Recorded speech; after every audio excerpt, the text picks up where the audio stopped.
आज का वीडियो का टॉपिक है हेल्प अदर्स। हम सभी लोग अपनी हेल्प तो करते हैं लेकिन दूसरों की नहीं करते। तो आज इसी बात को एक कहानी से समझते हैं। एक आदमी बहुत तपते हुए रेगिस्तान में एक दिन खो गया। फिर वो काफ़ी घंटे चलने के बाद उसे प्यास लगने लगी। उसे प्यास इतनी ज़ोर से लग रही थी कि उसे खड़ा भी नहीं होया जा रहा था। वो पसीनों से लथपथ हो गया था। उसकी हालत अधमरी हो गई थी। काफ़ी देर और चलने के बाद उसे एक झोपड़ी पट्टी दिखाई दी। वो उस झोपड़ी में गया। उसने वहाँ एक नल देखा। उसे ऐसा लगा जैसे उसे जीवन वरदान मिल गया हो, क्योंकि उस टाइम पर उसके लिए एक एक बूंद पानी की बहुत इम्पोर्टेंट थी, बहुत महत्वपूर्ण थी वो एक एक बूंद पानी की, क्योंकि वो सारा पानी अपनी बॉडी का पसीने के रूप में गर्मी की वजह से निकाल चुका था। अब उसने जाते ही बिना कुछ सोचे समझे नल चलाना शुरू करा। नल चलाने के बाद उसे एहसास हुआ कि पानी नाम की चीज़ नहीं आ रही है। उसने बहुत मेहनत करी, उसके बाद भी उसमें से एक बूंद भी पानी की बाहर नहीं निकली।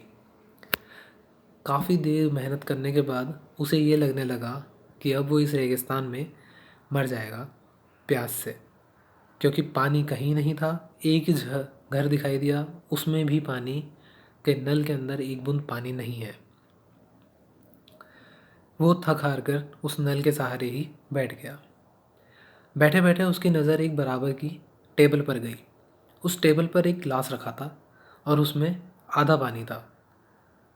उसको फिर से ऐसा लगा कि वो अब जिंदा रह सकता है। उसने तुरंत खड़े होकर उस गिलास को पकड़ा और इतने में ही उसने देखा कि गिलास के ऊपर एक कागज़ रखा हुआ था। उस कागज़ पर लिखा था, इस पानी को नल में डालो और फिर नल को चलाओ, आपको पानी बिल्कुल मिलेगा। अब उसके दिमाग में दो क्वेश्चन आए कि मैं पानी इसमें नल में डालूं, या मुझे तो पानी से मतलब है, मैं पी लेता हूँ, नल में से पानी नहीं आया तो फिर मेरे को यहाँ बचाने के लिए कौन आएगा। उसने क्या करा, उसने वो पहली वाली बात जो पर्ची पर लिखी थी, कागज़ पर लिखी थी, वही मानी। उसने तुरंत वो पानी का गिलास नल में डाला और नल चलाना शुरू करा। उसने थोड़ा सा पानी रोक दिया था गिलास में, फिर भी नल में से पानी नहीं आया।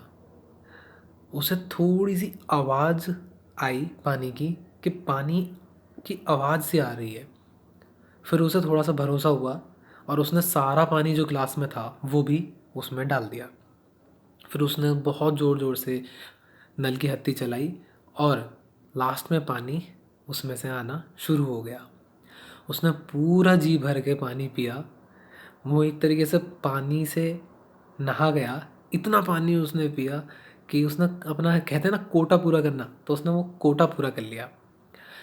बहुत पानी पीने के बाद उसने उस गिलास को फिर से आधा भरा और उसे रख दिया।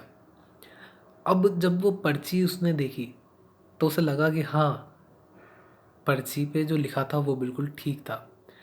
उसने अपने साथ लेकिन एक लाइन और लिख दी, बिलीव इट वर्क्स।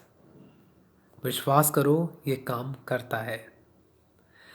और यही लेसन है इस स्टोरी का, कि हम लोग अपनी मदद करते रहते हैं, दूसरे की मदद नहीं करते। हमारी ज़िंदगी सिर्फ अपनी मदद करने में लग जाती है कि मेरा भला कैसे हो, मुझे कैसे मिलेगा, और ख़ास तौर पर पैसा। मैं ये सामान बेच रहा हूँ, मुझे इसमें से कैसे प्रॉफिट मिलना है। ये नहीं कि मैं जो कमा रहा हूँ उसमें से हिस्सा कैसे दूँ उन लोगों को जिनको ज़रूरत है हकीकत में उस पैसे की। हमारी कमी यही है। इस स्टोरी से लेसन यही है, अगर वो मदद नहीं करता,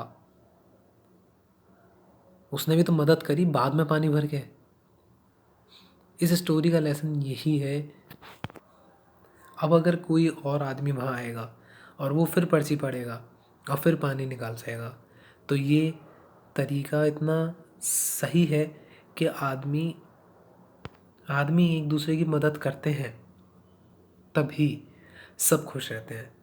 अगर वो लालची हो जाता और वो पानी पी करके ग्लास खाली कर कर के चला जाता, तो उस नल में से पानी दोबारा कभी नहीं निकलता, क्योंकि उस रेगिस्तान में कोई पानी नहीं लाता, और पानी नहीं लाता तो उस नल में से पानी नहीं निकलता। यही लेसन हमारी लाइफ के अंदर बहुत आराम से फिट हो सकता है।